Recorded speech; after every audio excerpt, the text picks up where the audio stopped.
غیر محرم مرد سے پردہ غیر محرم مرد کو دیکھنا۔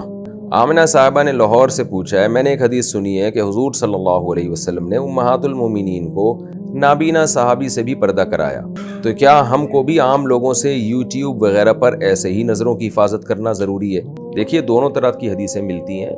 یہ بھی حدیث میں ملتی ہے کہ نبی صلی اللہ علیہ وسلم نے اپنی ازواج کو کسی مرد کی طرف دیکھنے سے منع کیا، لیکن دوسری طرف یہ حدیث بھی ملتی ہے کہ آپ نے ایک صحابیہ کو حکم دیا کہ عدت گزاریں عبداللہ ابن ام مکتوم کے گھر میں، کہ وہ نابینا ہے کیونکہ ان کی نظر نہیں پڑے گی۔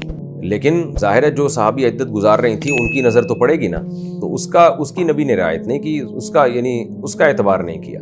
اسی طرح آپ صلی اللہ علیہ وسلم نے حضرت عائشہ رضی اللہ تعالی عنہا کو حبشیوں کا کھیل دکھایا ہے مسجد نبوی میں۔ ان تمام احادیث سے پتہ چلتا ہے، علماء نے یہ استدلال کیا۔ اسی طرح قرآن میں آتا ہے قُل لِّلْمُؤْمِنَاتِ يَغْضُضْنَ مِنْ أَبْصَارِهِنَّ، مومن عورتوں سے کہیں اپنے نظروں کی حفاظت کریں۔ تو مومن عورتوں کو بھی چاہیے نظر کی حفاظت کریں، فضیلت کی بات تو یہی ہے۔ اور نبی نے جو اپنی زوجہ کو حکم دیا کہ عبداللہ بن ام مکتوم سے پردہ کریں، یعنی پردہ کرنے کا مطلب ان کو مت دیکھیں، تو یہ بھی احتیاط کی بیس پہ اور تقویٰ کے اعلیٰ درجے کی بیس پہ۔ اور اگر مرد یہ چاہتا ہے کہ میری بیوی کسی مرد کو نہ دیکھے، شوہر یہ چاہتا ہے، تو پھر عورت پر لازم ہے کہ اپنے شوہر کی اطاعت کرے وہ۔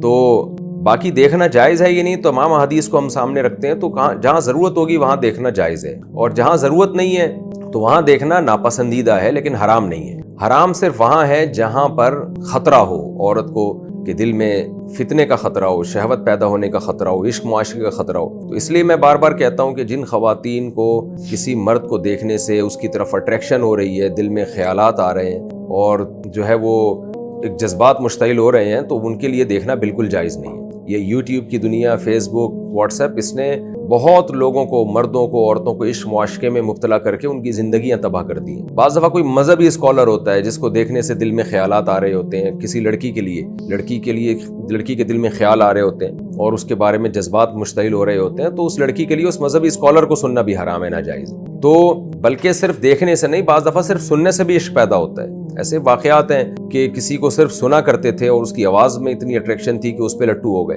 تو جہاں بھی ذرا سا فتنے کا اندیشہ ہوگا نا، تو وہاں فوراً اس پہ پابندی لگائی جائے گی، کیونکہ اللہ تعالیٰ نے عورت کے لیے صرف اس کا شوہر اور شوہر کے لیے صرف اس کی بیوی کو رکھا ہے۔ اس کے علاوہ تمام راستے اپنی ڈیزائرز کو پوری کرنے کے، یا وہ تمام راستے جو شہوت کو برانگیختہ کرتے ہیں، ان پر اللہ نے سورہ نور میں پابندی لگائی ہے، سورہ حجاب میں بھی اور سورہ نور میں بھی۔